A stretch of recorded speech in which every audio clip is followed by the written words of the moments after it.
अस्सलाम वालेकुम everyone, hope you all are doing good. आज हमारा जो है वो अल्हम्दुलिल्लाह एक न्यू मॉड्यूल स्टार्ट हो रहा है, जिसका नाम है वर्डप्रेस वेबसाइट क्रिएशन।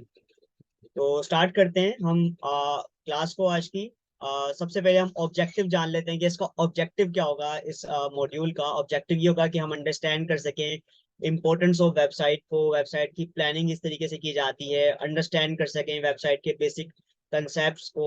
इसके अलावा वेबसाइट क्रिएशन के कौन कौन से टूल्स होते हैं और अपनी खुद की एक वेबसाइट हम क्रिएट कर सकें और क्लाइंट के लिए हम वेबसाइट क्रिएट कर सकें। ये ओवरऑल इसका ऑब्जेक्टिव होगा इस मॉड्यूल का। तो यहाँ पे सबसे पहला सवाल ये आता है कि व्हाट इज वेबसाइट। तो एनीवन, आप लोगों का मुझे इंटरेक्ट चाहिए होगा ताकि एक जबरदस्त हमारा सेशन हो। तो आप लोग बताना चाहें कोई भी कि what is website as per your knowledge, as per your experience. Message में आप बता सकते हैं।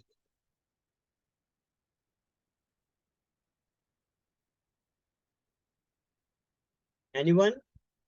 No one? Okay, no problem. देखिए, वेबसाइट हम अगर इसको as a non technical person understand करने की कोशिश करें, मेरी वॉइस आप सबको क्लियर है? मेरी स्क्रीन विजिबल है? Everything is clear? Can we move on? आगे चले हम? ओके, ठीक है। तो as a non technical person हम इसको ब्रेक डाउन करके अंडरस्टैंड करने की कोशिश करेंगे और आप लोग इंशाल्लाह आप लोगों को मजा आएगा। अगर हम वेबसाइट को इस तरीके से अंडरस्टैंड करें कि ये दो वर्ड है, लाइक वेब एंड साइट। तो वेब का मीन क्या है? Web mean internet. What does it mean? It means internet. के इंटरनेट हम यानी कि यूज ऑफ इंटरनेट, इंटरनेट का इस्तेमाल कर रहे हैं हम पर्टिकुलर किस चीज के लिए। और साइट का मतलब क्या है? साइट का मतलब है प्लेस और लोकेशन। तो क्या इसका मजमुआ क्या बना कि ऐसी प्लेस जो कि हमारी इंटरनेट पे पर्टिकुलर कोई प्लेस है, कोई लोकेशन है किसी भी बिजनेस की, यानी कि specific location on the internet, यानी कि एक बिजनेस है उसकी वेबसाइट है। इसका मतलब ये है कि उसकी इंटरनेट पे पर्टिकुलर कोई लोकेशन है। फॉर एग्जांपल, एक आप इसको इस तरीके से अंडरस्टैंड कर लें कि एक फिजिकल ऑफिस है, फिजिकल आउटलेट है, लाइक इम्तियाज है, लाइक चेजअप है, लाइक बाटा है। ये फिजिकल लोकेशन है। अगर हम अपनी ऑनलाइन प्रेजेंस बिल्ड करना चाहते हैं, we have to create our website. Website क्या है? हमारी एक स्पेसिफिक लोकेशन है ऑन इंटरनेट। यहां तक समझ आता है? ये एक बेसिक सा, as a layman, as a non technical person, मैंने एक इजी से डेफिनेशन आपको बताई कि वेबसाइट क्या है। वेबसाइट क्या है कि आपकी इंटरनेट पे जो प्रेजेंस है, ऑन प्रेजेंस, ऑन का मतलब अपनी। सोशल मीडिया पे भी हमारी प्रेजेंस हो सकती है, हमारी फेसबुक पे प्रेजेंस हो सकती है, यूट्यूब पे प्रेजेंस हो सकती है। यूट्यूब हमारा ऑन मीडिया नहीं, यूट्यूब एक वेबसाइट है, थर्ड पार्टी वेबसाइट है, वहां पर हम अपना अकाउंट बना रहे हैं और वहां पे अपनी प्रेजेंस बिल्ड कर रहे हैं। पर जो हमारी अपनी प्रेजेंस हम बिल्ड कर रहे हैं अपनी लोकेशन की, आप लोकेशन कह सकते हैं, या अपने पर्टिकुलर बिजनेस की जो प्रेजेंस बिल्ड कर रहे हैं ऑन द इंटरनेट, वो क्या है? बेसिकली वो आपकी वेबसाइट है। ठीक है। अब बात करते हैं इंपॉर्टेंस ऑफ वेबसाइट। यार, वेबसाइट की इतनी इंपॉर्टेंस क्या है? क्यों वेबसाइट इतनी जरूरी है? क्या लगता है आप लोगों को कि वेबसाइट ही इतनी जरूरी क्यों है? यार, सोशल मीडिया भी तो यूज करते हैं, फेसबुक भी तो यूज करते हैं, हम लोग जो है यूट्यूब भी यूज करते हैं और बहुत सारी वेबसाइट्स यूज करते हैं। अपनी वेबसाइट्स की इंपॉर्टेंट क्यों है? एक एक अगर हम जनरल बात करें किसी भी बिजनेस में, वेबसाइट की इंपॉर्टेंस क्यों है? Direct traffic. Okay, anyone? Anyone else? और कोई बोलना चाहे? अच्छा, मैं एक जनरल क्वेश्चन करना चाहूंगा आपको। इस टॉपिक से रिलेटेड आप में से किस किस को नॉलेज है वैसे वेबसाइट क्रिएशन से रिलेटेड, या किसी को भी इससे रिलेटेड नॉलेज है? सब जीरो पर है? मुझे बताएं, अगर सब जीरो पे है तो जीरो टाइप कर दें, ताकि मुझे एक आइडिया हो जाए कि मुझे किस लेवल पर लेकर चलना है। जीरो? जीरो? ठीक है, ताकि मुझे एक आइडिया हो जाए कि मुझे बिल्कुल लेमैन से समझाना है आप लोगों को एज अ नॉन टेक्निक, क्योंकि टेक्निकल टर्म है ना, तो मुझे नॉन टेक्निकल पर्सन को समझाने की कोशिश करनी है। तो इसलिए मैं बहुत इजी वर्ड्स यूज करके आपको समझाऊंगा, ठीक है, ताकि मजा आए हम सबको। क्योंकि मेरे यूट्यूब चैनल पे भी जो स्टूडेंट्स मुझे देख रहे होंगे वो सारे नॉन टेक्निकल होंगे एज अ बिगिनर, तो हमें उनको भी अंडरस्टैंड करना है। ठीक है भाई, इंपॉर्टेंट समझते हैं वेबसाइट की। तो आपसे कुछ सवाल करूंगा, बहुत अमेजिंग से, आपको मजा आएगा। ठीक है, तो हम इसकी एग्जाम्पल इसी के समझते हैं। फॉर एग्जाम्पल, एक टेबल है, एक टेबल है और उस टेबल पे मैं आपके सामने 3 लाख रुपए रख रहा हूँ एक जगह, और एक जगह रख रहा हूँ 6 लाख रुपए। ठीक है, मैं जो सवाल करूंगा उसके जवाब चाहिए मुझे। मैंने एक टेबल पे 3 लाख रुपए रखे हैं और एक जगह पे 6 लाख रुपए रखे हैं। आप लोगों से सवाल ये कि आप क्या उठाएंगे? टेबल है आपके सामने, स्क्रीन आप लोग देख सकते हैं। आपकी स्क्रीन पे टेबल के ऊपर 3 लाख रुपए पड़े हुए हैं और एक जगह 6 लाख रुपए पड़े हुए हैं। आप क्या उठाएंगे? हिबा 6 लाख रुपए उठाएंगी। इसके अलावा हुमैरा कह रही है मैं टेबल उठाऊंगी। Let's see. तस्मीना 6 लाख उठाएंगी। शबाना 6 लाख उठाएंगी। एनीवन? 7 क्लास में स्टूडेंट है और जवाब सिर्फ 3-4 ने दिए, ऐसा क्यों? पार्टिसिपेट तो किया करें ना, घबराए नहीं करें।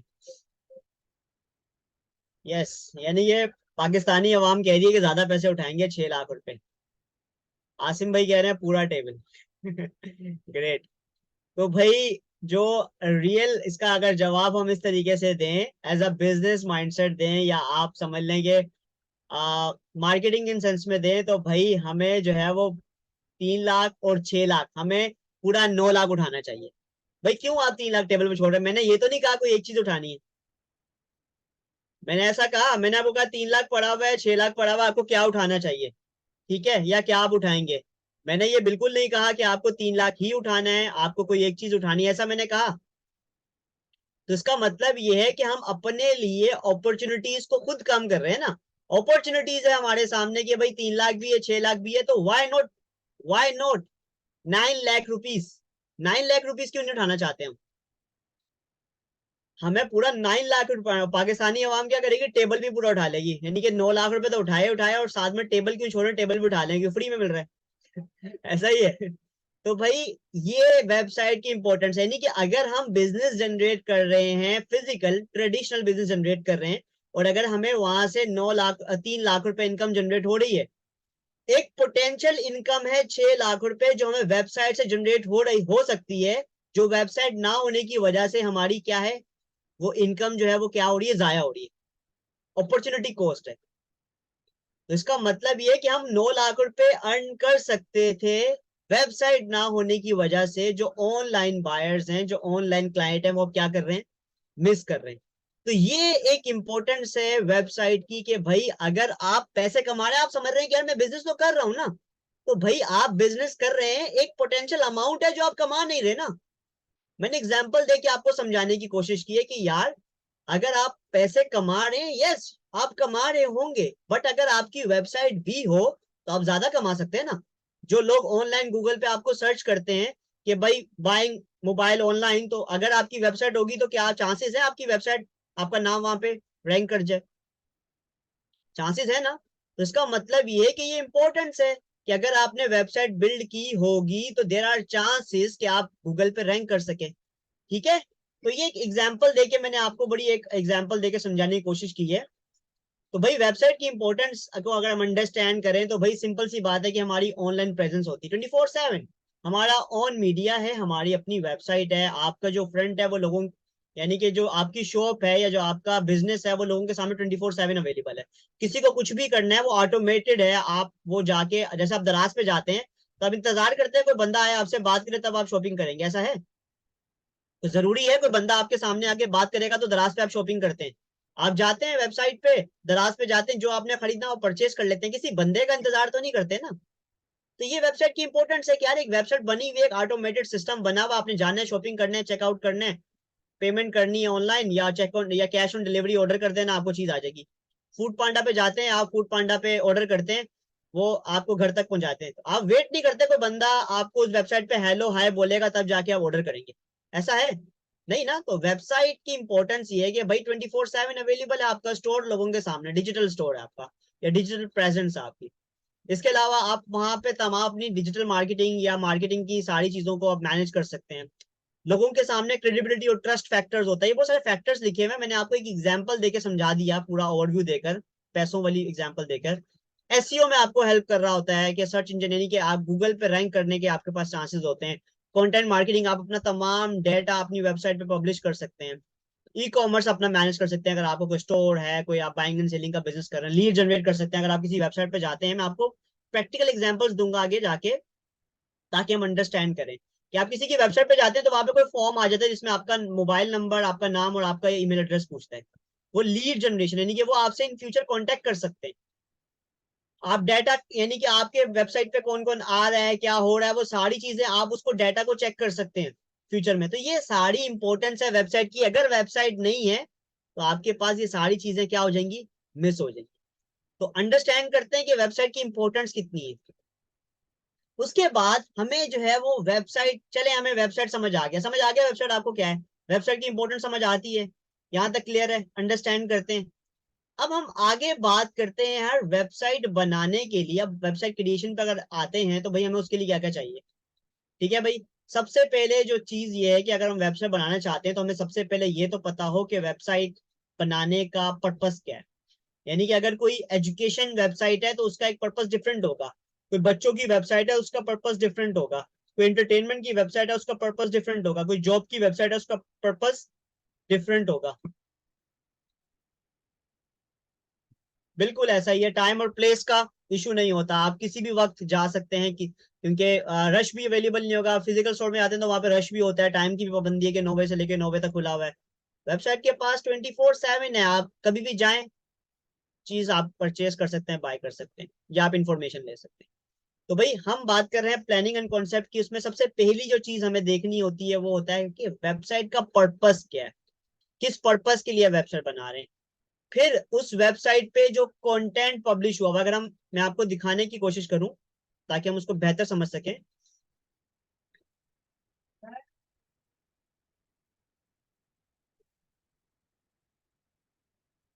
देखिएगा भाई, लेट्स सपोज अगर हम बच्चा वेबसाइट बनाने चाह रहे हैं किसी ऐसे काम के लिए कि जो बच्चों का आइटम है, तो देखिए हमारे पास सामने बच्चा पार्टी है। अगर कोई टेली कम्युनिकेशन वेबसाइट है उसका इंटरफेस डिफरेंट होगा। मैं आपको सिर्फ बताना चाह रहा हूँ कि वेबसाइट, हर वेबसाइट का एक डिफरेंट पर्पस होता है। जैज, ठीक है। इसके अलावा किसी हम यूनिवर्सिटी की वेबसाइट निकाल लेते हैं, फॉर एग्जाम्पल कोई ट्रेनिंग सेंटर है। अच्छा सुबह इंशाल्लाह कर देंगे। ठीक हो गया। अब जरा हम इसको रिव्यू करते हैं। फॉर एग्जाम्पल हम जा रहे हैं ये वेबसाइट पे, अब मुझे बताएं इस वेबसाइट का पर्पस क्या होगा। ये देखें, ये वेबसाइट है ई कॉमर्स वेबसाइट, ठीक है। ये वेबसाइट की टाइप्स हम आगे जाके इसको रिव्यू करते हैं। ठीक है, इस वेबसाइट का पर्पस, इसका एक डिफरेंट जो है वो एक इंटरफेस है। उसके बाद इसमें डिफरेंट कंटेंट है, ये देखें, ये इमेजेस यूज हो रही हैं, ये टेक्स्ट यूज हो रहा है, ये ऊपर मेन्यू है, ये सारा क्या है, ये कंटेंट है। ये एक लोगो लगा हुआ है, ठीक है। ये सारा क्या है, कंटेंट, यानी कि ये किसी ना किसी ने डिजाइन किया होगा, ठीक है ना। एक काम तो है जो वेबसाइट डिजाइनिंग है, वो किसी वेबसाइट डिजाइनर ने किया होगा, वेब डेवलपर ने किया होगा। बट जो ये ग्राफिक्स बने हुए, या जो इसके अंदर कंटेंट लिखा हुआ है, एक वेबसाइट बनाने के लिए आपको मल्टीपल स्किल्स चाहिए होती है। यानी कि वेबसाइट बनाना एक अलग स्किल सेट है, उस वेबसाइट में जो कंटेंट यूज हो रहा है, कंटेंट राइटिंग हुई हुई है, वो कंटेंट डेवलप करना एक अलग स्किल सेट है। वो कंटेंट राइटर का काम है, वो वेबसाइट डेवलपर का काम नहीं है। इसके अलावा जो ये ग्राफिक्स बने हुए, ये ग्राफिक्स क्रिएट हुए हैं, ये किसी ग्राफिक डिजाइनर ने क्रिएट किए होंगे, ये लोगो किसी ग्राफिक डिजाइनर ने क्रिएट किए होंगे। तो ये एक ऐसी सर्विस है जहां पर मल्टीपल सर्विसेज आकर इंटरलिंक होती है। यानी कि अब लेट्स सपोज किसी अगर बंदे ने वेबसाइट बनानी है तो उसको क्या करना होगा। फॉर एग्जांपल अगर हम ट्रेडिशनल बिजनेस की समझने की कोशिश करें कि वेबसाइट बनानी है, तो सबसे पहले वो जाएगा वेबसाइट डिजाइनर के पास, को बोलेगा मुझे वेबसाइट बनानी है, वो बोलेगा भाई कंटेंट है आपके पास, अच्छा कंटेंट भी चाहिए, तो कंटेंट के लिए क्या करें, वो किसी कंटेंट डेवलपर के पास जाएगा, उसको बोलेगा यार मुझे मेरी वेबसाइट के लिए अच्छा सा कंटेंट डेवलप करके दे दो। वो कहता है मैं आपको कंटेंट डेवलप कर दूंगा, बट जो है वो मुझे ग्राफिक डिजाइनिंग नहीं आती। यानी कि अगर कोई आपने चीज डिजाइन करनी है, कोई बैनर डिजाइन करना है, कोई टेक्स्ट लेआउट को सेट करना है, कोई इमेजेस आपको चाहिए, तो फोटोग्राफर आपको चाहिए होगा, अच्छे से मॉडल्स की फोटो खींचनी पड़ेंगी आपको। ये देखिए फोटोज खींचनी है तो आपको फोटोग्राफर से भी राब्ता करना पड़ेगा। अच्छा, अभी बच्चा पार्टी वाले कहेंगे अच्छा हम फोटोग्राफर के पास भी जाते हैं, भी काम कर देते हैं। तो यानी कि एक वेबसाइट बनाने के लिए आपको मल्टीपल चीजों की जरूरत पड़ रही है। अब आप मुझे बताएं, क्या ऐसा क्लाइंट आपको मिलता है, आप क्लाइंट आपके पास आता है और आपको बोलता है कि यार ये मुझे वेबसाइट डिजाइन करनी है, तो आप जो है मुझे बता दें कितने चार्जेस लेंगे। तो आप उसको बताएंगे कि भाई वेबसाइट डिजाइन करने के ये चार्जेस हैं, कंटेंट के ये चार्जेस हैं, इसके ये चार्जेस के, वो तो भाग जाएगा। वो तो यही एक्सपेक्ट कर रहा है, जो तरीकेकार ये है वो एक्सपेक्ट ये कर रहा है कि भाई मुझे एक ही बंदा सारे काम करके देते, तो फिर उस हिसाब से आपकी जो चीज बनाने के रेट है वो भी फिर कम होते हैं।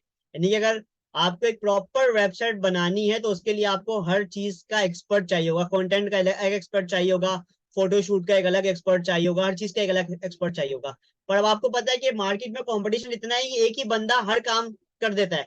आपको जैक ऑफ ऑल ट्रेड होना चाहिए, यानी कि अगर लेट्स सपोज कोई वेबसाइट डिजाइनर है तो उसको कंटेंट डिजाइन करना आना चाहिए। अब कैनवा पे आप कर सकते हैं, चैट जीपीटी से आप लोग कंटेंट जनरेट कर सकते हैं, तो कोई इतना मुश्किल काम नहीं है। अगर आप में ये एक्सपर्टीज है तो डेफिनेटली आप इन चीजों को कर सकते हैं, मुश्किल काम नहीं है। मुश्किल काम पहले था जब चैट जीपीटी नहीं था, जब कैनवा नहीं था, क्योंकि इलस्ट्रेटर फोटोशॉप तो हर किसी को यूज करना नहीं आता ना। तो अब कैनवा आ गया, डिजाइनिंग भी हो गई, चैट जीपीटी आ गया, कंटेंट का मसला भी हल हो गया, और वेबसाइट डिजाइनिंग तो आप सीख ही लेंगे।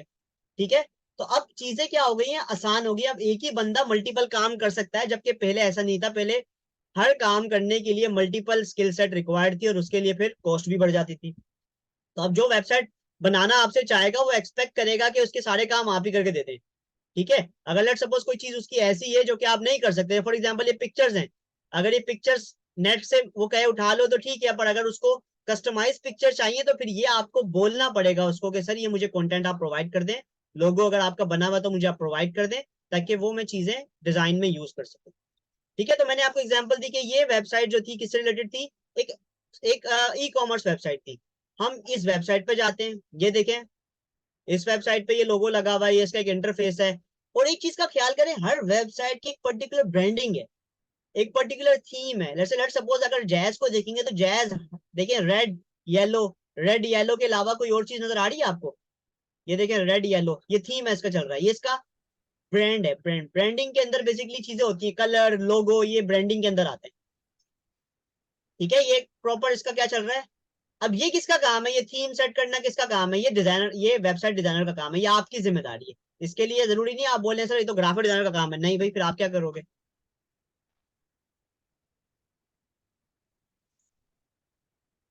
एक और वेबसाइट को देख लेते हैं, ये देखें, ये एक वेबसाइट है, ये एक कोर्सेज वेबसाइट, आईडीएम पाकिस्तान एक इंस्टीट्यूट है, ठीक है, उनकी वेबसाइट है। ठीक है, तो हम ये अंडरस्टैंड कर रहे हैं हर वेबसाइट का एक अलग इंटरफेस है, उसमें जो है वो डिफरेंट कंटेंट है, डिफरेंट इमेजेस यूज हो रही हैं, ये सारा कंटेंट है, जो लिखा हुआ है सारा क्या है, ये कंटेंट है। और ये जो सारा सेट हुआ हुआ है, ये लेआउट हुआ हुआ है, ये सारी वेबसाइट की डिजाइनिंग होती है जो हमें सीखनी होती है। ठीक है भाई, तो ये चीजें समझ आती हैं आपको, यहां तक समझ आता है?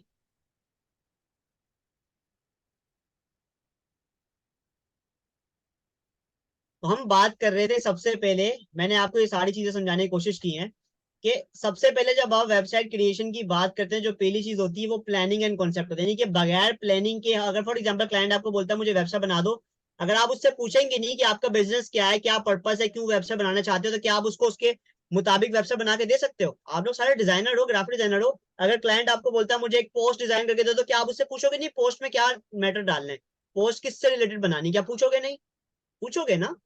तो सबसे पहला सवाल यही है कि आप जब वेबसाइट बना रहे हैं तो उस वेबसाइट का पर्पस क्या होगा, वो वेबसाइट किस पर्पस के लिए बनानी, क्या आपको चीज बाइंग एंड सेलिंग के लिए करना है, क्या आपको सर्विस प्रोवाइड करनी है, यहीं से कहानी स्टार्ट हो। फिर उसमें कंटेंट क्या होगा, पहले वेबसाइट के लिए पूरा कंटेंट बनाना होता है हमें, उसके होम पेज में क्या आएगा, उसके अबाउट पेज में क्या आएगा, उसके कौन कौन सी प्रोडक्ट या सर्विसेज ऑफर की जा रही है, फिर कॉन्टेक्ट इन्फॉर्मेशन में क्या आएगा, तो ये कंटेंट आ जाता है। फिर ग्राफिक्स एंड ब्रांडिंग मैंने आपको बता दिया कि पिक्चर्स क्या यूज हो रही है, लोगो है, थीम क्या है उसका वेबसाइट का, ये सारी चीजें हमें क्लाइंट से पूछनी है। फिर लास्ट चीज होती है टूल, कि भाई चले पर्पस पता चल गया, कंटेंट मिल गया, ग्राफिक्स मिल गए, हमें पता चल गया वेबसाइट बनानी है। अब सवाल ये आता है कि वेबसाइट बनाने के लिए टूल कौन सा यूज करना है, क्योंकि वेबसाइट बनाने के लिए बहुत सारे टूल्स हैं। वर्डप्रेस एक टूल है, इसके अलावा जो है वो शॉपिफाई एक टूल है, इसके अलावा कस्टम वेबसाइट भी बन जाती है, विक्स एक टूल है, तो मल्टीपल टूल्स हैं। तो कौन सा टूल अगर क्लाइंट की स्पेसिफिक रिक्वायरमेंट है और वो आप काम कर सकते हो तो आप वो टूल यूज कर सकते हो। फर्दर मोर आप उसको बता सकते हो कि सर ये वेबसाइट मैं इस टूल पे बनाकर आपको दूंगा। तो यहां तक आपको समझ आती है चीजें, अभी क्लियर है? अभी हमने कोई चीज एक्स्ट्रा बात नहीं की, ठीक है, अभी हमने सिंपल सी बातें की। ठीक है, हम आगे चलते हैं। अब हम बात करते हैं टाइप्स ऑफ वेबसाइट। अब हम बात करते हैं टाइप्स ऑफ वेबसाइट की। टाइप्स ऑफ वेबसाइट क्या है? एज सिंपल एज दैट कि भाई वेबसाइट की मल्टीपल टाइप्स होंगी। जैसे मैंने आपको बताया कि यार कोई कॉर्पोरेट वेबसाइट होगी जिसमें कॉर्पोरेट इन्फॉर्मेशन होगी, कंपनी से रिलेटेड इन्फॉर्मेशन होगी। किसी की पर्सनल वेबसाइट हो सकती है, लाइक किसी की पोर्टफोलियो वेबसाइट है, हामिजुल्फिकार.com, तैमूरहसन.com, अनमोलनाजरी.com, इसके अलावा आसमाफरीद.com, एके डिजाइनर.com, ये आपकी पर्सनल वेबसाइट हो सकती है। सोशल मीडिया की वेबसाइट है facebook.com, youtube.com, ये क्या है? सोशल मीडिया की वेबसाइट्स हैं। फोरम्स हैं, कोई कोई प्लेटफॉर्म है। एजुकेशनल वेबसाइट है, किसी की यूनिवर्सिटी की वेबसाइट है, किसी के स्कूल की वेबसाइट है। गवर्नमेंट ऑफिशियल वेबसाइट है, एंटरटेनमेंट वेबसाइट है, और बहुत सारी टाइप्स की वेबसाइट है। खैर, ये आपको टाइप्स ऑफ वेबसाइट पता होना चाहिए, बट इसका इतना कोई किरदार नहीं। ठीक है, तो मल्टीपल वेबसाइट नहीं कि आपको वेबसाइट बनाते वक्त उस पर टाइप ऑफ वेबसाइट की हेडिंग नहीं डालनी। ये तो सिर्फ एक क्लासिफिकेशन है कि यार वेबसाइट की अलग अलग टाइप्स होती हैं, आप लोगों को पता होनी चाहिए। ठीक है, अब हम कुछ की कॉन्सेप्ट की बात करते हैं जो मोस्ट इंपॉर्टेंट है, जिसके बाद आगे यानी कि आगे की जो कहानी है ना, वो यहाँ से शुरू होती है। भाई हमें वेबसाइट बनानी है, हमें समझ आ गया वेबसाइट क्या है, ऐसा ही है।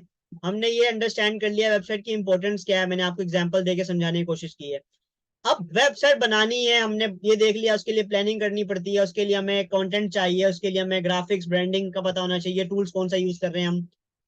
ठीक है, हमने ये सब चीज अंडरस्टैंड कर ली। अब वेबसाइट बनाने के लिए क्या चीजें ऐसी हैं जो मोस्ट इंपोर्टेंट है, नहीं कि अब वेबसाइट बनाने का अमल आ गया, अब क्या चीजें ऐसी हैं जो हमें चाहिए ही चाहिए। हाँ भाई, वेबसाइट बनाना स्टार्ट कैसे करेंगे? क्या चीजें ऐसी हैं भाई जो चाहिए चाहिए?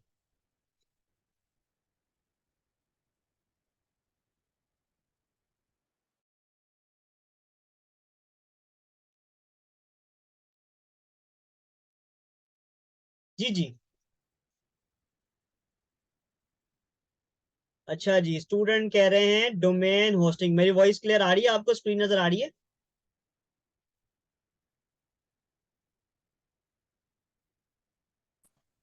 हाँ भाई, देखते हैं भाई क्या चीज इंपॉर्टेंट है।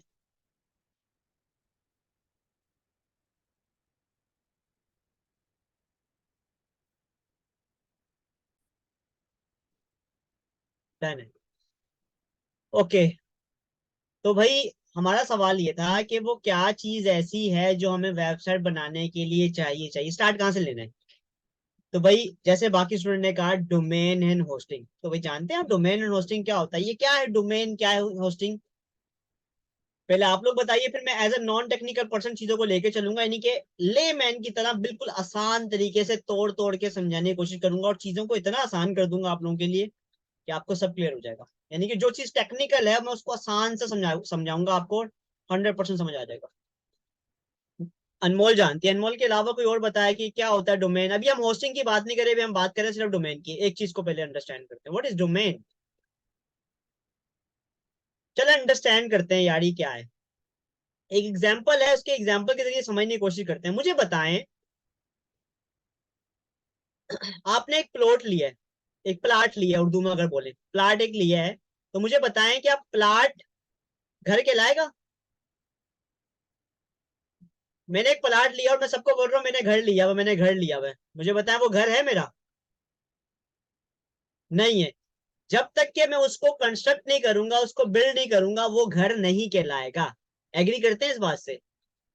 यानी कि घर तभी बनेगा वो जब उसमें प्लाट में कंस्ट्रक्शन करूंगा, उसमें ब्रिक्स लगाऊंगा, उसमें लेबर लगेगी, काम करेगी, सारा प्रोसेस होगा कंप्लीट, उसके बाद वो एक घर की शक्ल में आ जाएगा। यानी कि ये प्लाट है, इसकी कंस्ट्रक्शन हुई है, और उसके बाद ये बन गया एक अदद घर। तो यानी कि ये दो चीजें मिली, प्लाट और उसमें कंस्ट्रक्शन हुई, तब जाके एक घर बन गया। तो सेम लाइक दैट, अगर आप वेबसाइट बनाना चाहते हैं, तो अगर डोमेन और होस्टिंग आपके पास नहीं है, बगैर डोमेन के खाली होस्टिंग हो तब भी वेबसाइट कंप्लीट नहीं है, और अगर होस्टिंग या डोमेन नहीं है तब भी वेबसाइट कंप्लीट, यानी कि कोई भी एक चीज मिसिंग है तो आपकी वेबसाइट कंप्लीट नहीं है। ठीक है, अभी आप लोग मैसेज कर रहे हैं, मुझे बता रहे हैं कि सर ये है डोमेन और ये है, तो बिल्कुल आप लोग सही कह रहे हैं, बट हम इसको जरा बाकी स्टूडेंट को भी समझाने की कोशिश करते हैं। तो अब हमारा सवाल ये था डोमेन क्या है। ठीक है, तो भाई डोमेन क्या है? डोमेन एक वेबसाइट का एड्रेस है। फॉर एग्जाम्पल, एग्जाम्पल के तौर पर जिस तरह आपके सामने facebook.com है, youtube.com है, bata.com.pk, olex.com है, या jazz.com.pk। ये डिफरेंट क्या है? ये वेबसाइट है। इस वेबसाइट का जो ये एड्रेस है जिसके जरिए हम इस वेबसाइट पे जा सकते हैं, facebook.com, youtube.com, bata.com, olx.com, jazz.com, मैंने मल्टीपल एग्जांपल्स के जरिए समझाने की कोशिश की ताकि मैं आपको बता सकूं कि ये डोमेन है क्या। ये सारे क्या है? डोमेन है। ठीक है। अब ये डोमेन होता क्या है? ये एक वेबसाइट का एड्रेस है, इसे वेब एड्रेस भी कह सकते हैं। ठीक है। डोमेन क्या है? बेसिकली वेबसाइट का एड्रेस है, इसे हम वेब एड्रेस भी कह सकते हैं, इसे हम डोमेन भी कह सकते हैं, या डोमेन नेम भी कह सकते हैं। यानी कि जो फेसबुक था आपके सामने, ये फेसबुक क्या था? ये एक वेबसाइट का एड्रेस है। यानी कि आपको सोशल मीडिया प्लेटफॉर्म पर जाना है, और किस प्लेटफॉर्म पर जाना है? फेसबुक पे। तो facebook.com उस फेसबुक पर जाने का क्या है? एड्रेस है। ठीक है। आपने यूट्यूब पर जाना है तो youtube.com जो है वो यूट्यूब पर जाने का क्या है? एड्रेस है। यानी कि वो उसका डोमेन है। यहां तक समझ आता है आपको? अब इसकी कुछ खासियत है, वो क्या है? डोमेन यूनिक होता है। आपको अगर अपना डोमेन चाहिए तो आपको चेक करना पड़ेगा वेदर इट इज अवेलेबल और नॉट। अगर लेट सपोज कोई कॉमन नेम है, जनरल नेम है, लाइक अली, हुसैन, आयशा, ये वो नाम है, अगर आप सर्च करेंगे, मैं आपको डिटेल में बताऊंगा किस तरीके से अवेलेबिलिटी चेक करते हैं, कौन सी वेबसाइट है, आगे जाके हम डिटेल में, अभी हम स्टेप बाय स्टेप आगे बढ़ रहे हैं। तो डोमेन जो यूनिक होता है, अगर facebook.com किसी ने ले लिया है तो कोई और बंदा facebook.com के नाम से डोमेन नहीं ले सकता। It is clear? यहां तक समझ आता है? ये फर्स्ट कम फर्स्ट सर्विसेज पर होता है, नहीं कि किसी ने अगर कोई डोमेन पहले ले लिया है तो वो बाद में अगर कोई और बंदा वही डोमेन लेना चाहे तो वो उसके लिए अवेलेबल नहीं हो सकता। डोमेन समझ आता है आपको? डोमेन में किस किस को प्रॉब्लम है मुझे ये बताइएगा। डोमेन समझ आ रहा है? अभी आगे और एग्जांपल्स आएंगी, आपको क्लियर हो जाएगा इंशाल्लाह। ठीक है। अभी आगे मजीद एग्जांपल दूंगा, आपको इंशाल्लाह क्लियर हो जाएगा। मैंने प्रेजेंटेशन इस तरीके से डेवलप की है कि आपके तमाम सवालों के जवाब आपको इंशाल्लाह मिल जाएंगे। फिर भी कोई सवाल का जवाब रह गया तो वो आप लोग पूछ सकते हैं at the end of the class. मैं सबको टाइम दूंगा। ठीक है भाई। तो याद रहे, डोमेन यूनिक होती है, first come first serve basis पर अवेलेबल होती है, और इसको रजिस्टर करवाना पड़ता है किसी पर्टिकुलर कंपनी से। याद रहेगा ये बात कि डोमेन यूनिक है, first come first serve basis पर मिलेगी आपको। यानी कि अगर लेट सपोज आपको डोमेन लेना चाहते हैं तो अगर वो अवेलेबल होगी तो ही मिलेगी, अगर नहीं अवेलेबल तो आपको और सर्च करनी पड़ेगी। फॉर एग्जाम्पल, आप चाहते हैं कि तैमूरहसन.com, मुझे वेबसाइट चाहिए तैमूरहसन.com, अगर वो अवेलेबल नहीं है तो मैं नहीं ले सकता। अब मुझे फिर कुछ और चेक करना पड़ेगा, तैमूरहसन.official.com, इस तरीके से कुछ सर्च करना पड़ेगा। ठीक है ना? तो मुझे रजिस्टर करवाना पड़ेगा उसको। अब सवाल आप लोगों से ये है कि भाई facebook.com और www.facebook.com क्या ये सेम है? दोनों चीजें बताएं, ये डोमेन है कि नहीं है? facebook.com, www.facebook.com, दोनों में से डोमेन क्या है?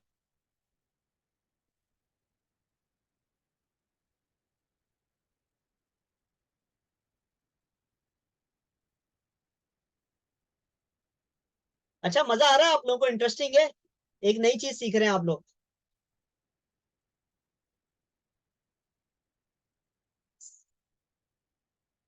आप लोगों को आता होगा, सबको पता होगा, बट मेरा स्टाइल आप लोगों को पता है, एक डिफरेंट स्टाइल है। मैं हर चीज को एक डिफरेंट मजे से करवाता हूँ ताकि उसको सीखने में मजा आ जाए। हाँ जी। डोमेन क्या है भाई? facebook.com डोमेन है या www.facebook.com डोमेन है? क्या डोमेन है?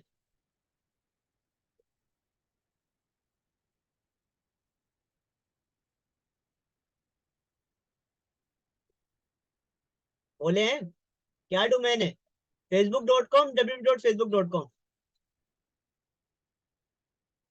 अच्छा भाई। भाई इसका जवाब ये है, एग्जाम्पल के तौर पे समझते हैं। शॉर्टकट पता क्या होता है? जैसे यूनिवर्सिटी को हम क्या कहते हैं? जैसे फॉर एग्जाम्पल, मैंने यूनिवर्सिटी में पढ़ा है, मेरा एक कजन है, वो मुझसे छोटा है, वो कहता है मैं तो यूनी जाता हूँ भाई। मैंने यूनिवर्सिटी किया था, वो यूनी जाता है। इस तरह मैं ब्रदर कहता हूँ, मेरा छोटा भाई कहता है ब्रो। मैं सिस्टर बोलता हूँ, मेरा छोटी छोटी बहन जो है वो सिस बोलती है। ठीक है। इसी तरह मैं बच्चों को मैसेज करके बोलता हूँ कि बेटा रिप्लाई तो कर दो, वो बजाय ओके लिखने के बोलते हैं के, यानी कि खाली के लिख देते हैं। ये क्या है? सारे ये क्या है? शॉर्टकट। यानी कि आप बजाय पूरी स्पेलिंग लिखने की आप क्या कर रहे होते हैं? शॉर्टकट यूज कर रहे होते हैं। मेरी बात समझ आ रही? तो इसका मतलब ये है कि वो जो इससे पहले मैंने आपको बताया था, ये दोनों सेम है। ये जो फुल वेब एड्रेस है उसका शॉर्टकट है, बजाय मतलब www.youtube.com, वो w की जगह हम www बोल देंगे। यानी कि एक अजीब सा, आप लोगों ने वो पढ़ा होगा नाउन प्रोनाउन, इंग्लिश में पढ़ा हुआ है नाउन प्रोनाउन, कि नाम की जगह हम ही शी लगा रहे होते हैं, ठीक है। तो फॉर एग्जाम्पल आप उसको उस तरीके अंडरस्टैंड कर सकते हैं कि यार ये दोनों सेम ही है, बट जो facebook.com है ये www.facebook.com का शॉर्टकट है, ठीक है। यानी कि कंप्लीट डोमेन ये है, बट ये facebook.com भी ठीक है, ठीक है ना, ये दोनों सेम है। क्लियर है? अब आपसे सवाल ये कि ये जो https:/facebook.com ये क्या है? ये डोमेन है, ये डोमेन है।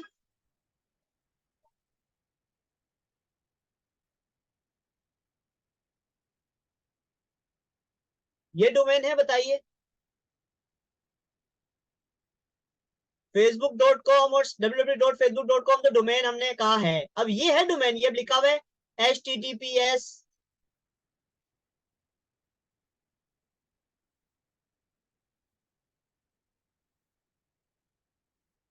ये डोमेन है या नहीं है? मैं क्यों एग्जांपल दे रहा हूँ, देखिए मैं आप लोगों की कंफ्यूजन दूर कर रहा हूँ, मेरा पढ़ाने का एक अलग स्टाइल है कि मैं इस तरीके से चीजों को क्लियर कर रहा हूँ ताकि आपके जहन में क्लियर हो जाए डोमेन है क्या, ठीक है। तो अभी आप लोग क्या कहते हैं, ये डोमेन है या नहीं है? शायद, नहीं, है कि नहीं, कहना क्या चाहते हो भाई, है कि नहीं है?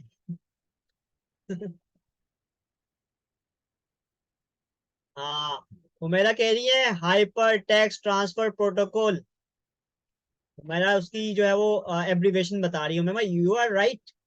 बट मैं ये कह रहा हूँ कि ये डोमेन है या नहीं है, इस बात का जवाब दे, डोमेन है या नहीं है? भाई भाई भाई, ये डोमेन नहीं, डोमेन सिर्फ ये है facebook.com। हमने डोमेन की डेफिनेशन क्या पढ़ी? हमने डोमेन की डेफिनेशन क्या पढ़ी? Domain is like the home address for website, it is a main part of web address like facebook.com या www.facebook.com, ये डोमेन थी। हमने डोमेन पढ़ा कि facebook.com या www.facebook.com ये डोमेन है। जो इससे पहले हमने देखा जिसमें आपके पास स्लैश आ रहा है, याद रहे वो डोमेन नहीं होता, वो होता है URL। क्या होता है? URL। यानी कि जो HTTPS है facebook.com, ये URL है, ये डोमेन नहीं है। अब सवाल ये URL क्या होता है?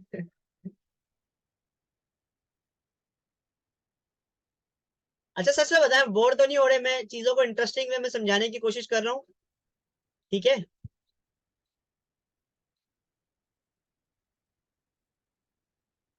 मैं पूरी कोशिश कर रहा हूँ आप लोगों को मुश्किल ना लगे कुछ भी चीज, ठीक है ना। मैं आराम से, क्योंकि देखिए चीजें थोड़ी टेक्निकल हैं, बट मैं आराम से आहिस्ता आहिस्ता लेके चल रहा हूँ, ठीक है। मजा आएगा इंशाल्लाह। तो अभी हमने डोमेन समझ लिया, अब एक नई चीज आ गई URL, ये क्या भला है? मैंने आपको बताया कि यार ये जो है वो, भैया हमारे साथ जो है वो हुमेरा है, हुमेरा बहुत टेक्निकल है, हुमेरा हर चीज का मतलब जानती है। हुमेरा क्या कह रही है? Universal resource link.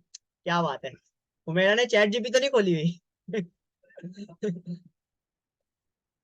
यूआरएल क्या होता है भाई, यूआरएल के बारे में बताएं। मजाक कर रहा हूँ मेरा मैं। अच्छा, यूआरएल क्या होता है भाई, अब यूआरएल के बारे में कौन बताना चाहेगा? एक्सप्लेन करें ना, एक्सप्लेन, यूनिवर्सल रिसोर्स लिंक से मुराद क्या है? जिस तरह मैं एक्सप्लेन कर रहा हूँ उस तरह आप लोग भी कोई एक्सप्लेन करें। वॉइस में कोई बोलना चाहेगा कि यूआरएल क्या होता है? एनीवन?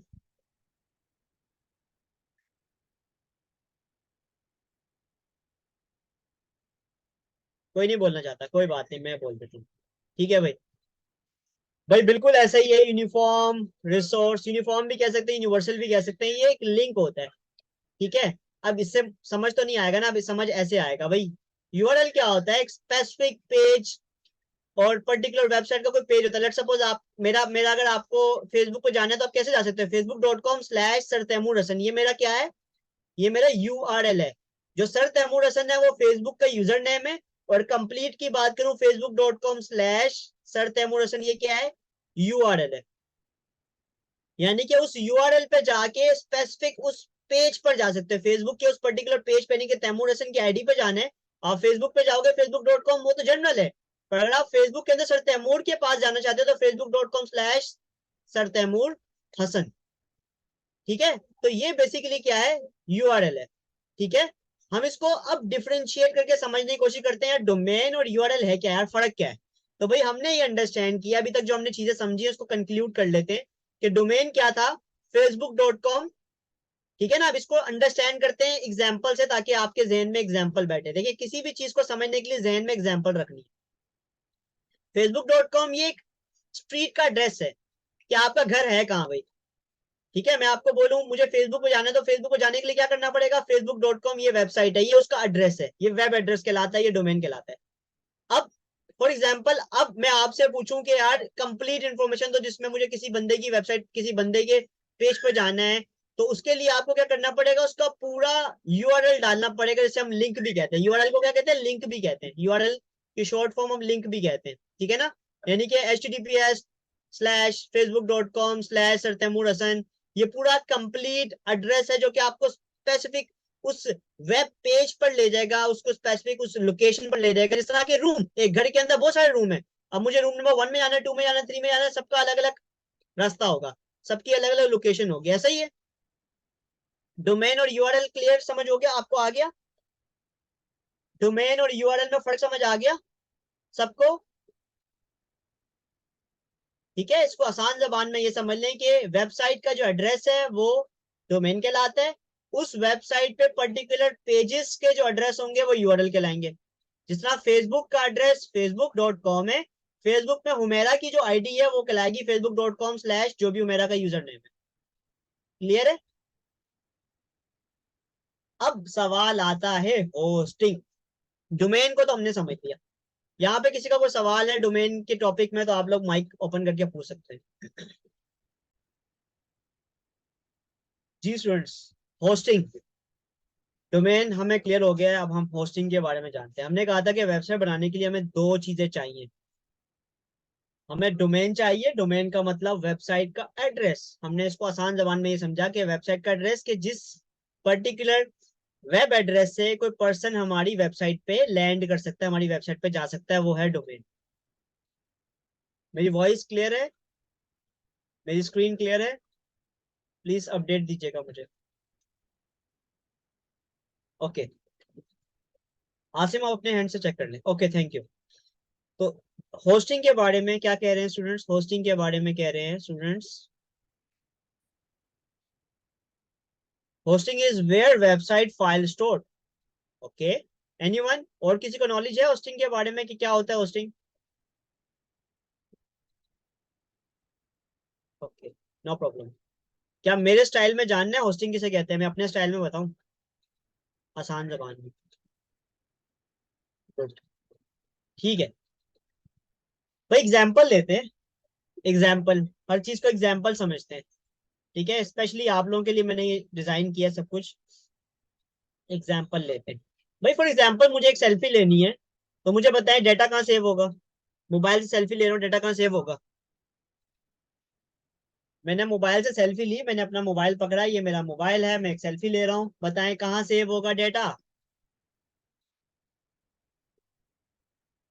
बोले ना, सेल फोन की स्टोरेज में।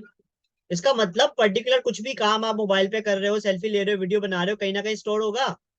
अगर मोबाइल की मेमोरी फुल हो जाएगी तो बताओ वो चीज स्टोर होगी? इसका मतलब ये है कि पर्टिकुलर स्टोरेज होना जरूरी है आपके मोबाइल पे। नहीं, कोई भी चीज, किसी भी डाटा को सेव करने के लिए आपके पास स्पेस होना जरूरी है। वो चीज हवा में तो सेव नहीं होगी ना, ऐसा है कि नहीं है? ठीक है, आपकी कैपेसिटी होनी चाहिए, किसी भी हर चीज की कोई ना कोई मेमोरी होती है, कोई ना कोई स्पेस होता है। ठीक है ना, तो आपको उसको स्टोर करने के लिए उसको कहीं ना कहीं सेव करना पड़ता है। अगर मोबाइल पे आप सेल्फी ले रहे हैं तो डाटा मोबाइल की ड्राइव में सेव हो रहा होगा, मोबाइल के स्टोरेज में सेव हो रहा होगा। अब एक और एग्जांपल लेते हैं। एग्जांपल ये है कि आपने सेल्फी ली और वो जो है वो सेल्फी फेसबुक पे अपलोड कर दी, और वो फेसबुक पे अपलोड करने के बाद डाटा जो है वो मोबाइल से डिलीट कर दिया। अब मुझे बताएं क्या डाटा दोनों जगह से डिलीट हो गया? सेल्फी ली आपने, सेल्फी ली, सोशल मीडिया पे शेयर कर दी, और मोबाइल से डिलीट कर दी, बताएं डाटा डिलीट हो गया दोनों जगह से? फेसबुक से भी डिलीट हो गया होगा ना यार। आपने डिलीट कर दिया मोबाइल से, तो फेसबुक से डिलीट हो गया होगा? क्यों फेसबुक से क्यों डिलीट नहीं हुआ? आपने तो मोबाइल से डिलीट कर दिया ना। मैंने सेल्फी ली मोबाइल से सेल्फी ली और उसको फेसबुक पे शेयर कर दिया और डिलीट कर दिया मोबाइल से, तो डिलीट तो फेसबुक से भी हो जाना चाहिए। फेसबुक से डिलीट क्यों नहीं हो रहा? उसकी क्या वजह हो सकती है? वो डाटा कहाँ सेव हो रहा है फिर?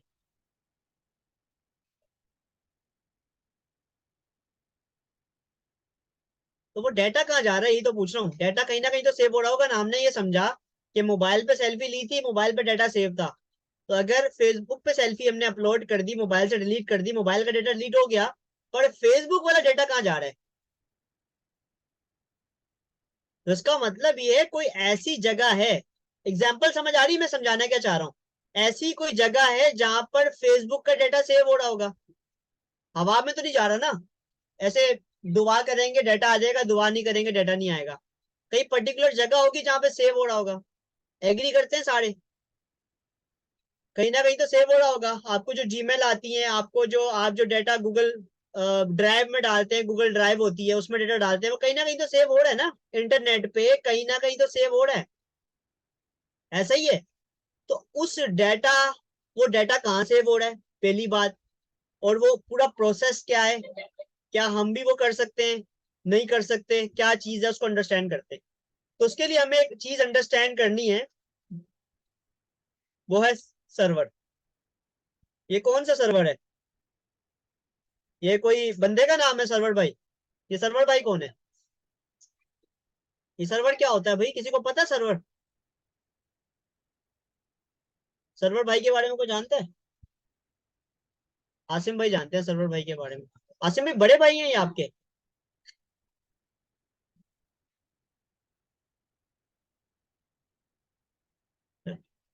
सर्वर, तो भाई हम इसको अंडरस्टैंड करते हैं, ये सर्वर है क्या। ठीक है, तो आप में से कोई जानता है सर्वर के बारे में?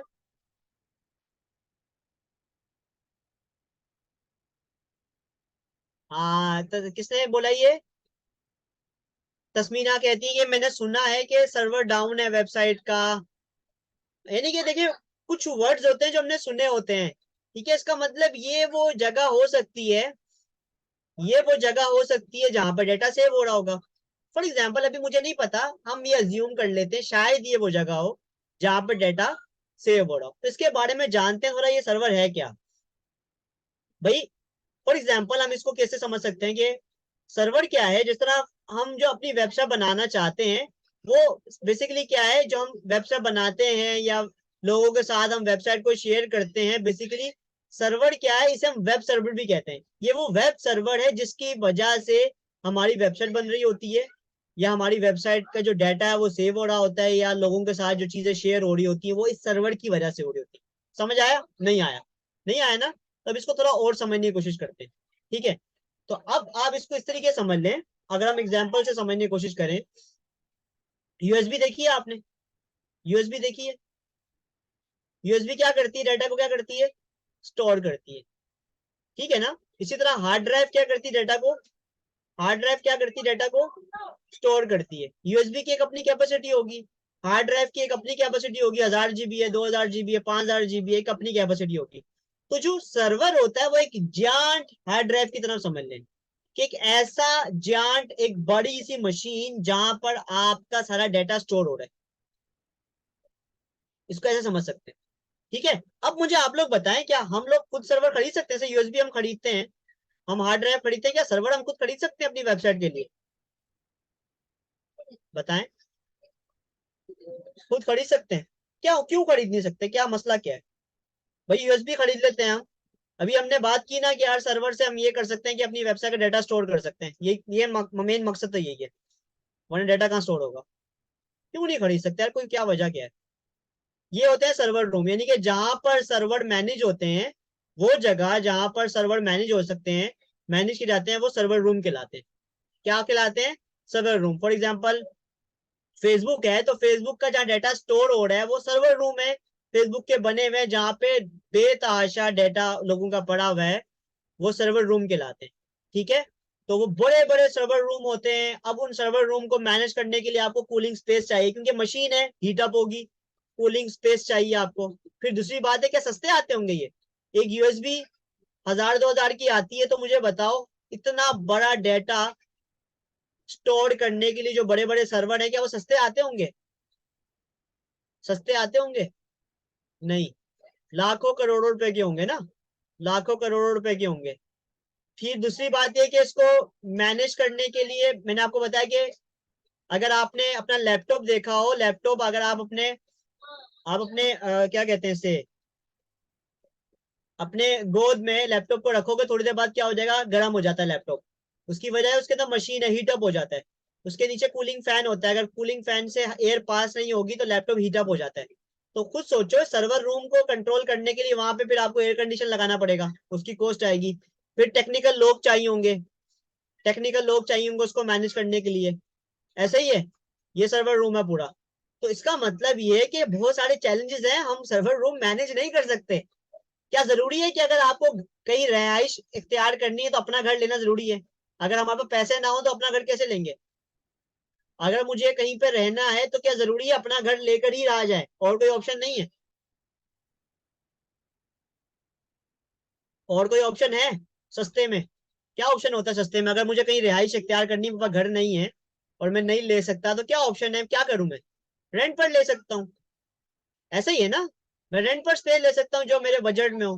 जरूरी थोड़ी है कि भाई अगर रिहाइश इख्तियार करनी है तो अपने घर लिया जाए। ठीक है, तो भाई can we manage our own server room? No, हम मैनेज नहीं कर सकते। उसकी वजह क्या है, क्यों मैनेज नहीं कर सकते? बहुत सारे चैलेंजेस हैं। ठीक है, उसकी हाई कॉस्ट होती है, कूलिंग एरिया चाहिए, उसके लिए मेंटेनेंस चाहिए। फिर अगर लाइट चले जाए, वैसे लेट सपोज हमारे यहाँ कराची में, पाकिस्तान में लाइट चले जाती है, तो मैं आप लोगों की क्लास मिस कर देता हूँ, बोलता हूँ कि क्लास नहीं ले सकता मैं। अब मुझे बताओ कि किसी दिन फेसबुक के सर्वर रूम की लाइट चले जाए तो पूरा क्या होगा, फेसबुक बंद हो जाएगा ना, बंद हो जाएगा फेसबुक। कोई वेबसाइट किसी का सर्वर डाउन होता है तो क्या होता है, वेबसाइट हैंग होती है।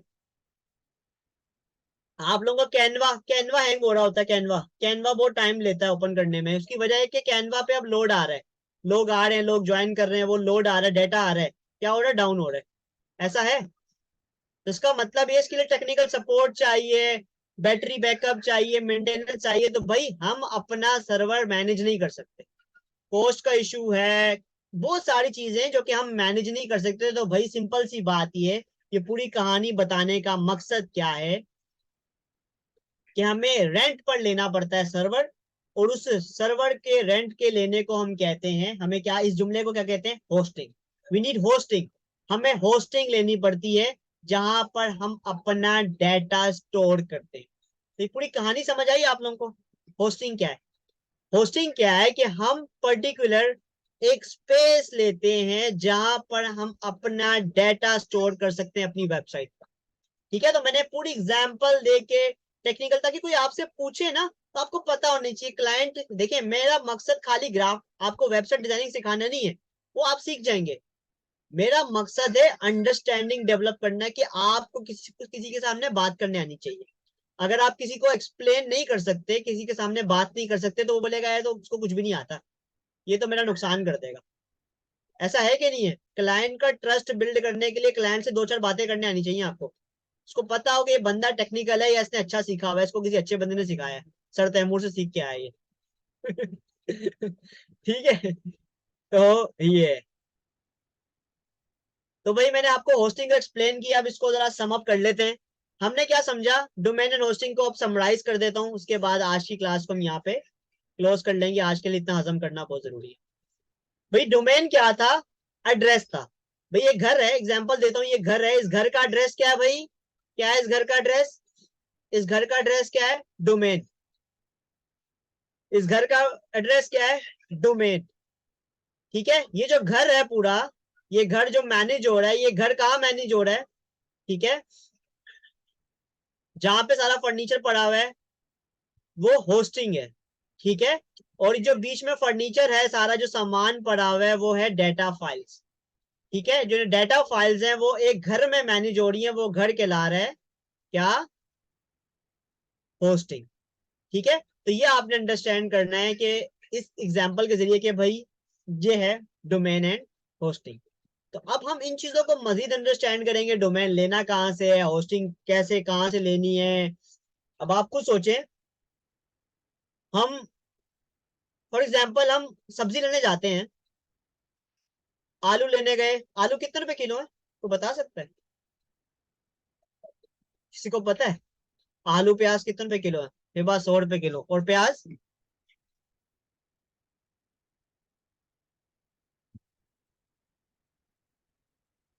ये हिबा, आप कहाँ कराची में रहती है, कहाँ रहती है?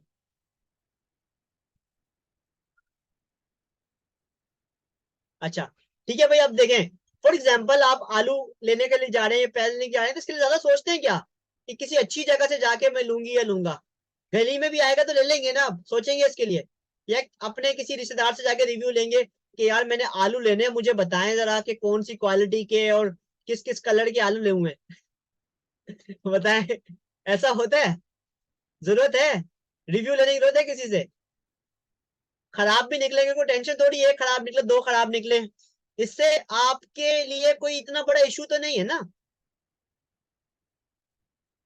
पर अगर आप लोग मोबाइल लेते हैं, आप लोग फर्नीचर लेते हैं, आप लोग कोई इलेक्ट्रॉनिक का सामान लेते हैं, क्या आप लोगों से रिव्यू लेते हैं? लोगों से पूछते हैं? कोई महंगी चीज लेते हैं, नहीं कि मैं बात ये करना चाह रहा हूँ, कोई महंगी चीज लेते हैं तो लोगों से पूछते हैं, रिव्यू लेते हैं कि यार ये चीज है, आप बताओ आपने यूज किया है, मुझे मशवरा दें कि मैं ये लूं ना लूं। ठीक है?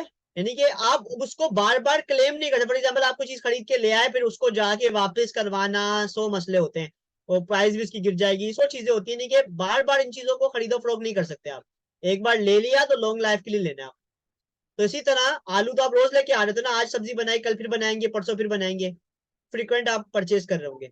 पर वो चीज जो आप वन टाइम लेते हैं या देर के लेते हैं, उसमें आपको बहुत एहतियात करना पड़ता है। यानी कि इसके लिए आपको ऐसे किसी पर्टिकुलर प्लेटफॉर्म से लेना पड़ेगा जो ऑथेंटिक हो, जहां पे आपके पास कस्टमर सपोर्ट अवेलेबल हो, जो आपको, क्योंकि देखिए इसमें सारी बात है आपके बिजनेस की। अगर आप वेबसाइट बनाएंगे, उसमें अपना डाटा डालेंगे, तो वो डाटा आपका कहीं मिस ना हो जाए। मैंने ये ना हो कि आपकी वेबसाइट चल ही नहीं रहा हो, तो ट्रस्ट ही ना हो, यानी कि क्लाइंट आपकी वेबसाइट पे जाए वो सर्च ही होता रहे। तो इसका मतलब ये है कि यहाँ पे सारे फैक्टर्स आते हैं स्टैंडर्ड के, क्वालिटी के।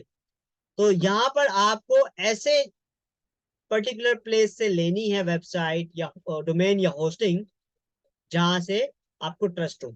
अब मजे की बात यह कि दोनों चीजें, डोमेन और होस्टिंग, एक वेबसाइट से मिल जाती है। यानी कि डोमेन लेनी है या होस्टिंग लेनी है, अलग अलग वेबसाइट से भी ले सकते हैं आप, पर आप एक वेबसाइट से दोनों चीजें भी ले सकते हैं। ठीक है? तो हम एक चीज और देख लेते हैं, डोमेन एक्सटेंशन, उसके बाद फिर हम क्लोज करेंगे। ठीक है? हम अभी डोमेन और होस्टिंग कहाँ से खरीदनी है, कौन कौन सी वेबसाइट है, उस पर हम बाद में आएंगे। ये लास्ट टॉपिक है, ये क्लियर कर लेते हैं आज की क्लास में, उसके बाद हम क्लोज करते हैं, क्योंकि टाइम अभी हमारे पास है। ठीक है? अच्छा, ये अब हमारे पास जो टॉपिक है, हमें डोमेन समझ आ गया, हमें डोमेन होस्टिंग समझ आ गया, और डोमेन और होस्टिंग समझ आ गया आप सबको? हाँ। अब समझते हैं डोमेन एक्सटेंशन, ये क्या? यार, डिफरेंट वेबसाइट होती है, उनके आखिर में लगा होता है .com, remuneration.com। अब मैं आपको थोड़ा प्रैक्टिकल दिखाता हूँ, रुकिएगा, मजा आएगा।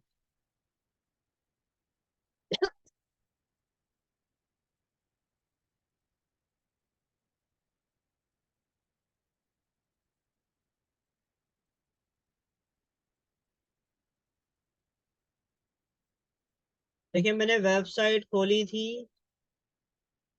ये देखिए वेबसाइट है, इसका क्या है डोमेन? idmpakistanpk, idmpakistanpk। ठीक है भाई? इसके अलावा ये है jazz.com.pk। इसके अलावा आपके पास है बच्चा party.com। ये क्या है? .com.pk। किसी और वेबसाइट को खोलो, फॉर एग्जाम्पल माजू,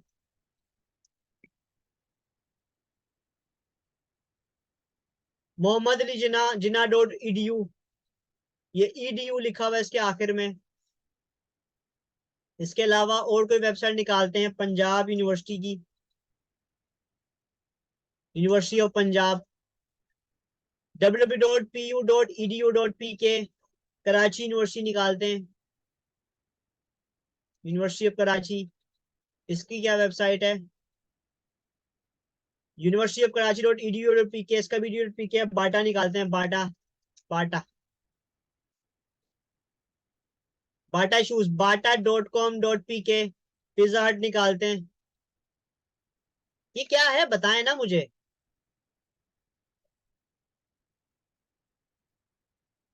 pizzahut.com, यानी कि कहीं पे .com है, कहीं पे .pk है। क्या इसका क्या मतलब है, क्या इसकी इंपॉर्टेंस है?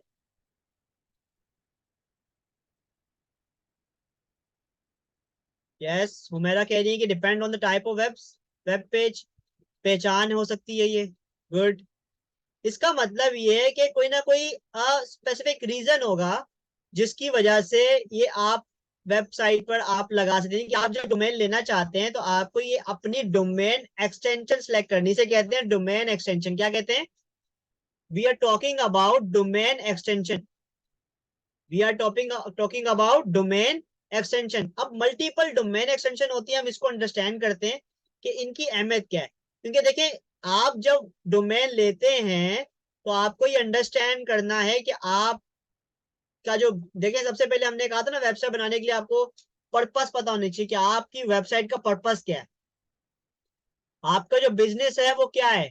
आपका लोकल बिजनेस है, आपकी टारगेट मार्केट क्या है, इंटरनेशनल मार्केट है, आप पर्टिकुलर किसी, आप गवर्नमेंट सेक्टर पे काम कर रहे हैं, आप एजुकेशन सेक्टर पे काम कर रहे हैं, किसी पर्टिकुलर रीजन में काम कर रहे हैं। तो ये जो है वो सारी चीजें, इससे आप अपनी डोमेन एक्सटेंशन से ये चीज स्पेसिफाई कर सकते हैं कि आप क्या करना चाहते हैं। फॉर एग्जाम्पल हम अंडरस्टैंड करते हैं इसको इस तरीके से। अगर हम बच्चा पार्टी की बात करें तो बच्चा पार्टी ने यहाँ रखा हुआ है बच्चा पार्टी .com।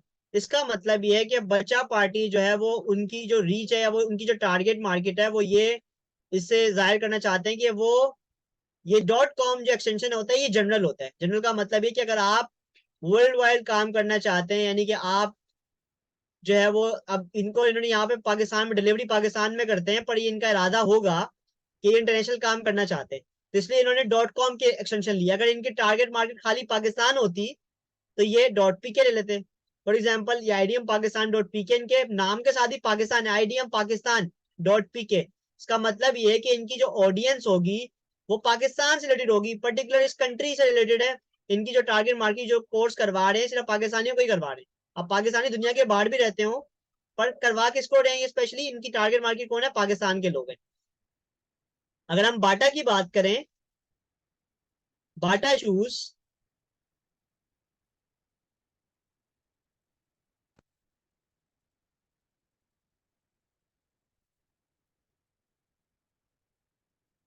bata.com.pk, इसका मतलब ये है कि ऐसी वेबसाइट जो इंटरनेशनल होती है।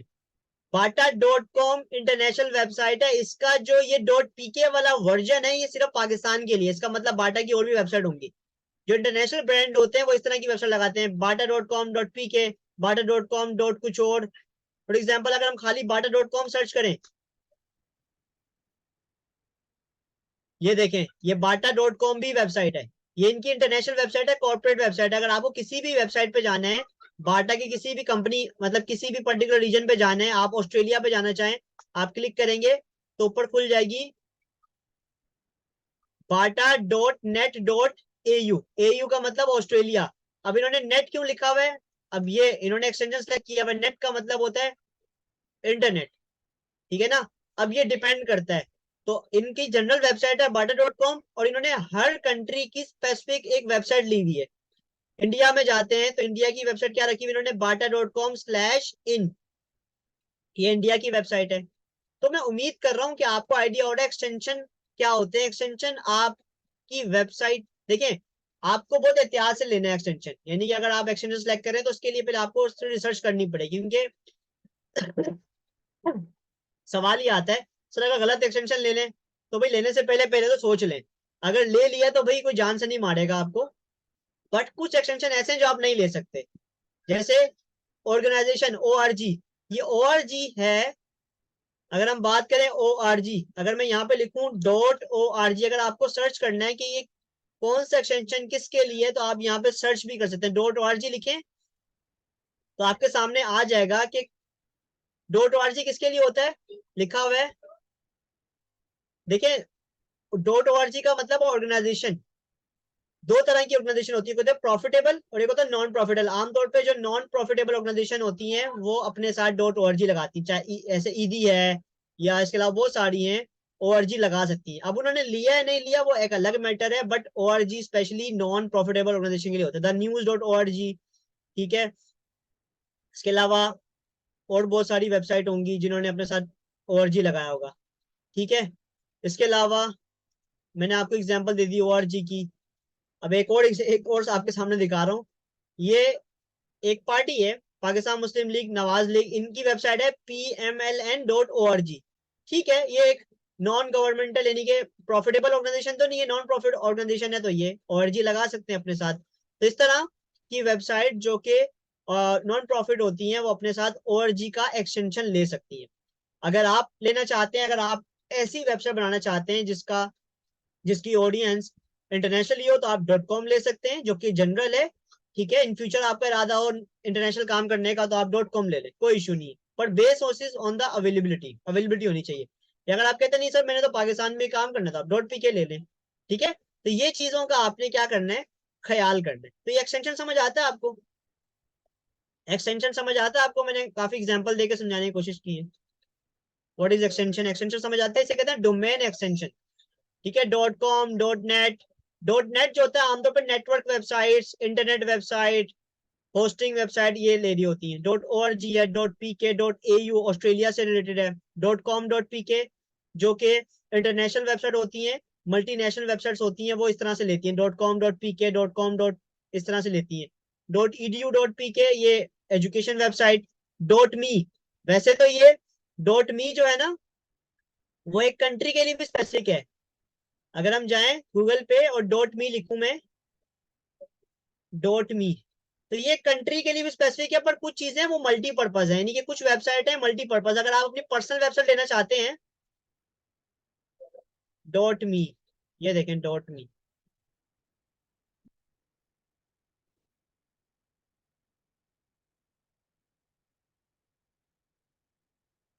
अच्छा आपने सर्च करना हो ना तो आप इस तरह के सर्च कर सकते हैं .me और आगे लिख दें TLD, TLD का मतलब टॉप लेवल डोमेन, डोमेन इस तरह सर्च करते हैं, तो आप .me TLD लिखेंगे तो आ जाएगा। देखिए क्या है डॉप, ये इसमें लिखा होगा कहीं ना कहीं, ये कंट्री है मोन्टीग्रो, मोन्टीग्रियो कंट्री है, उसके लिए यूज होता है .me। पर यहाँ पर एक और चीज लिखी हुई है, ये देखें, a perfect match for blogs personal website. अगर आप पर्सनल वेबसाइट बनाना चाहते हैं तो आप .me ले सकते हैं, for example Taimur Hasan .me, Humaira .me, Asim .me। अगर आपको अवेलेबिलिटी है तो आप पर्सनल वेबसाइट, अगर आपका पोर्टफोलियो वेबसाइट है तो आप .me एक्सटेंशन भी ले सकते हैं। इसके अलावा लोग लिखते हैं .co, तो मैं आपको बता रहा हूँ कुछ एक्सटेंशन ऐसे होते हैं जो मल्टीपर्पज होते हैं, जैसे .me एक कंट्री के लिए भी है जो कि कंट्री का नाम है मोन्टीग्रो, बट अगर आप पर्सनल वेबसाइट बनाना चाहते हैं तो .me आप ले सकते हैं। इसी तरह .co जो है वो एक कंट्री से रिप्रेजेंट है, कंट्री का नाम है कोलंबिया, पर जो कॉर्पोरेट वेबसाइट होती है, कॉर्पोरेट वेबसाइट भी अपने साथ लिखते हैं .co। कितनी सारी वेबसाइट है जो अपने साथ .co लगाती है, देखें www.go.co, इसी तरह बहुत सारी वेबसाइट है जो अपने साथ को लगाती है। तो उम्मीद है कि आपको थोड़ा ओवरव्यू हो गया है कि डोमेन क्या है, होस्टिंग क्या है, डोमेन एक्सटेंशंस क्या होते हैं। होप इट क्लियर्स, मैंने काफी सारी एग्जांपल देके समझाने की कोशिश की है, ऐसा ही है, क्लियर होता है आपको।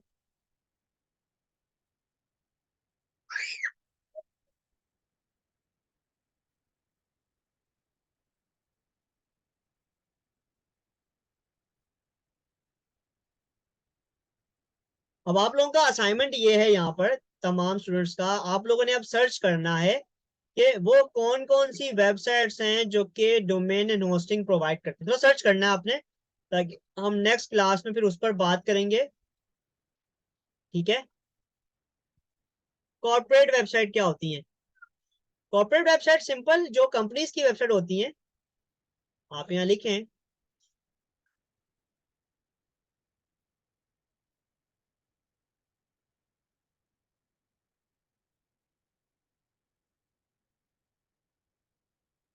कोई भी कॉर्पोरेट वेबसाइट है, यानी कि जो कंपनी की वेबसाइट है उसे हम कॉर्पोरेट वेबसाइट कहते हैं, कॉर्पोरेट कंपनी को कहते हैं, ठीक है।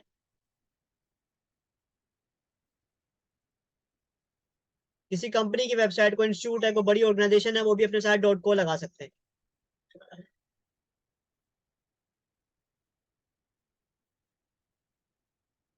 नहीं, डिफरेंस नहीं है, डिपेंड करता है, आप डॉट कॉम ले लें, डॉट को ले लें, ये डिपेंड करता है।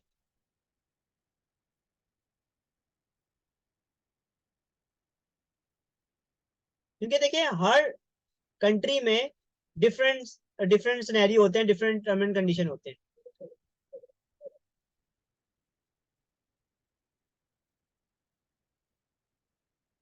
साइमा, आपका सवाल क्या, एक्सप्लेन कर दीजिए मुझे वॉइस में ना, ताकि मैं गाइड कर सकूं।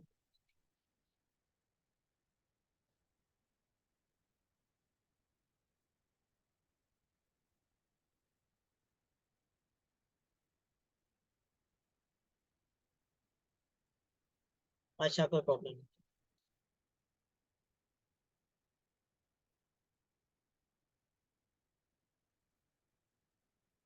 ठीक है, आज की क्लास आप लोगों को समझ आती है, मैंने बिल्कुल बेसिक से, जीरो से स्टार्ट किया है कि डोमेन क्या है, होस्टिंग क्या है, ठीक है। आज के लिए इतना काफी है, आज आप लोग ये हजम करें ताकि हम नेक्स्ट क्लास में फिर हम ऐसा ऐसा चीजों को एडवांस लेके चलेंगे, ठीक है।